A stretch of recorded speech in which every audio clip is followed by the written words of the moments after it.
જૂનાગઢ મનપાની ચૂંટણી માટે ફોર્મ ભરવાના અંતિમ દિવસે ભાજપના વિજય વિશ્વાસ સંમેલનમાં ભાજપ સાંસદ રાજેશ ચુડાસમાએ કરેલી કબૂલાતથી સોંપો પડી ગયો, કેમ કે ગઈ ટર્મમાં ભાજપનું જ મહાનગરપાલિકામાં શાસન હતું અને તે દરમિયાનની કામગીરી અપેક્ષા મુજબ ન રહ્યાની સાંસદ રાજેશ ચુડાસમાએ નિખાલસ કબૂલાત કરી છે। મહાનગરપાલિકામાં ભાજપના શાસનકાળ દરમિયાન નાગરિકોની અપેક્ષા મુજબ કદાચ કામગીરી ન થયાની કબૂલાતની સાથે સાથે ચુડાસમાએ જૂની ભૂલો સુધારી લેવાની સાથે નાગરિકોને ખાતરી પણ આપી, કેમ કે મતદાનને હવે 2 અઠવાડિયા જ બચ્યા છે। આ સંજોગોમાં ચુડાસમાએ સહજ રીતે કરેલી આ કબૂલાત જૂનાગઢ શહેરની હાલતને ઉજાગર કરનારી છે। સ્વાભાવિક રીતે જ આ વાતનો જૂનાગઢની જનતા જવાબ આપશે।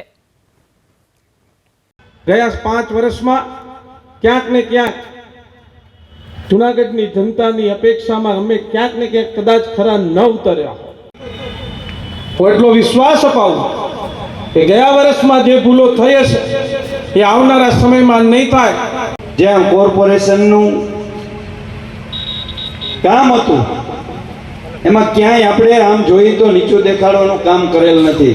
મિત્રો, સોશિયલ મીડિયા અને મીડિયા ક્યાંય ને ક્યાંય આપણને ખોટું ચિતરવાનો પ્રયાસ કરી રહ્યું છે, તો આનો જવાબ આપવાની જવાબદારી અહીં ઉપસ્થિત તમામ કાર્યકર્તાઓની છે કે આ સાચી વાત લોકો સુધી લઈ જાય અને આવનારી 16 તારીખે તમામ ઉમેદવારોને જંગી બહુમતીથી ચૂંટી કાઢીએ।